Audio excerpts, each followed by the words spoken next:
The city of San Diego is facing a budget deficit that could reach more than $90 million.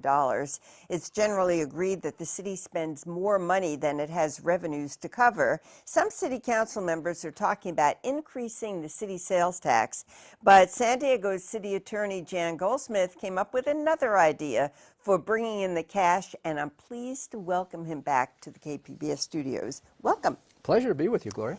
You established when you campaigned for city attorney that you wouldn't try to set policy and that you would interpret the law. Now, last week you laid out a plan to privatize trash collection and charge San Diego homeowners. How is that not policy? Well, it's not, because it was an option that had never been considered or thought of in the city of San Diego. And you know something? I've always said that the city attorney's office it's a thinking office, and it's got to be a watchdog, but not a scarecrow. But so yeah, we stop things when we see them going wrong on a legal basis, and we come up with ideas and options. But when I go beyond that and make it a crusade, that's when you're stepping into policy. We put an option down on the table that had not been considered. It's up to the policymakers as to whether they want to even consider it. Well, I don't think anybody who is an elected official in the city of San Diego can go on a crusade. Isn't that against the law? I mean, can the city council or the mayor or you campaign for something?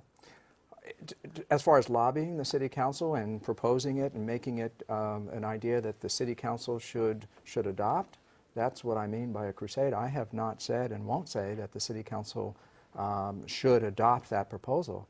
I've always said that this is an additional option. They have a list of options that were set out by the independent budget analyst, and that wasn't on the list.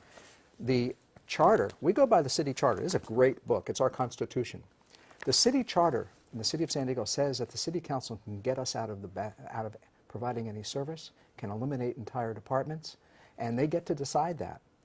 That's what this was about, is the idea that the city charter allows the city council to privatize just about anything. Not some of the constitutional offices in there, but they can do that. So there's a little strain between the city charter and the People's Ordinance.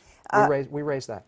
That's really what I want to talk about a little bit. The People's Ordinance, that's a city law that's been on the books for 90 years, and it's supposed to protect homeowners from trash collection charges. No. No. No. That's one of the things in our memorandum of law that we did dispel. There's a lot of these San Diego myths. There's this view that in 1919 the citizens rose up with their pitchforks against the city and said no more charges for trash. Not true. We did the research on that. What happened is that in 1919 there were private trash haulers who were charging citizens, picking up the trash, selling it to the hog farmers and making a bundle. Right. The citizens rose up with their pitchforks and said, we want our city to pick up our trash and make the money.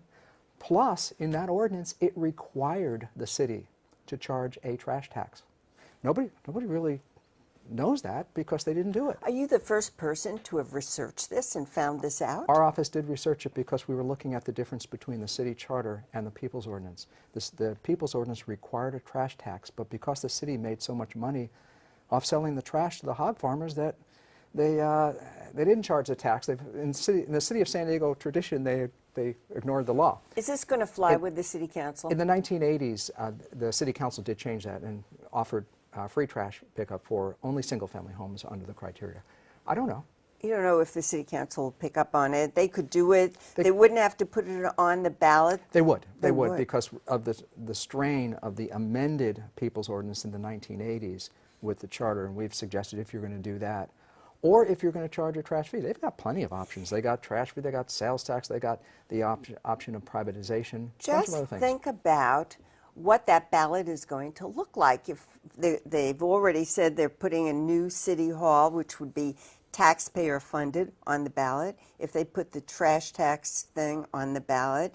If they put, for example, an increase in the city sales tax on the ballot.